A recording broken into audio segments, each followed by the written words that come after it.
Well, good morning, Michelle. Good morning, Stephen. Since you and I last talked, Labour have nosed ahead of the coalition in a news poll for the first time since Malcolm Turnbull became Prime Minister. Adrian Beaumont, in today's conversation, speculates that the unpopular state income tax proposal may have caused this, and of course that is now off the table. What do your instincts tell you? Is this just a one-off lead, or is the coalition really at any risk? I think that the polls will be neck and neck.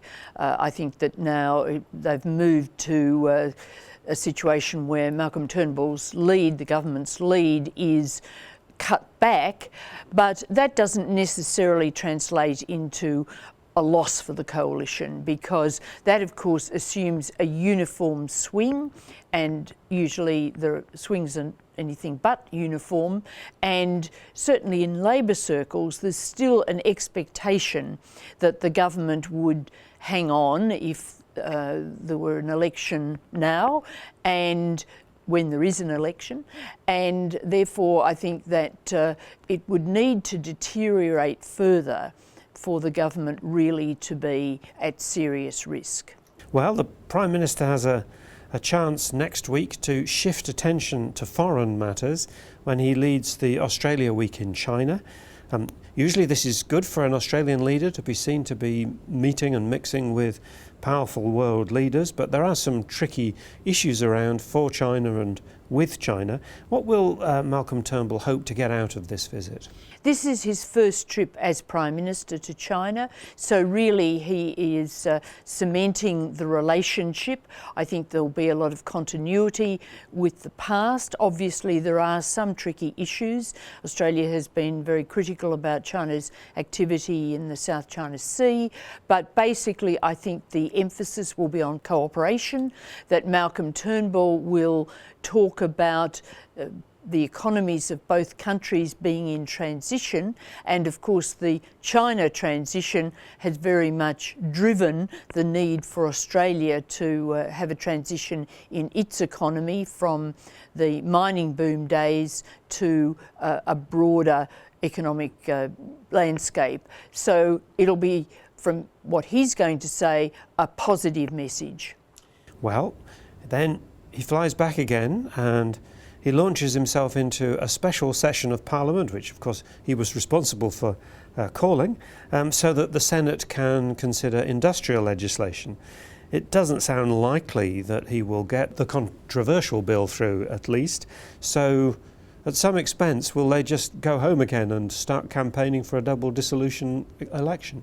That's the most likely scenario. Certainly from what we heard from crossbenchers this week, the chances of a compromise, which were always fairly slim, appeared even slimmer.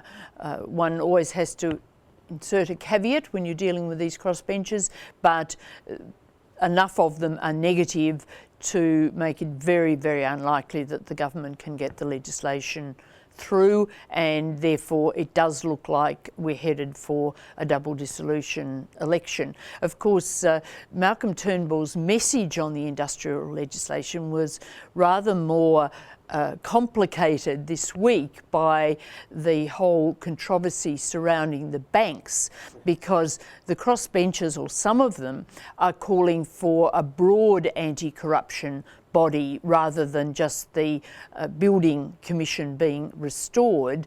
And with the stories about the banks being front and centre this week and the bad behaviour they've engaged in, then there is much more of an argument to say, well, there should be action on a broader front than perhaps there was before, when there wasn't so much attention on the banks. But the government is buying none of that, and nor will it countenance the idea even of a royal commission into the banks. So if this was a game of chicken or seeing who blinked first, it hasn't worked for the government with the crossbenchers? No, at one level it hasn't worked, but the crossbenchers do believe really that the government is less interested in a compromise or in getting these industrial bills through than it is in going to a double dissolution. And I think a double dissolution was Malcolm Turnbull's first preference, even though if he got the bills, well, that would be a win also. But there is increasing concern, I think, that a double dissolution could still produce a rather difficult crossbench. Not the same crossbench as now, but perhaps another lot of characters that are hard to deal with. Well, Michelle, I too will be in China with the Australian delegation next week, but I look forward to picking up the threads of these discussions with you when I return. Thank you. Thanks, Stephen.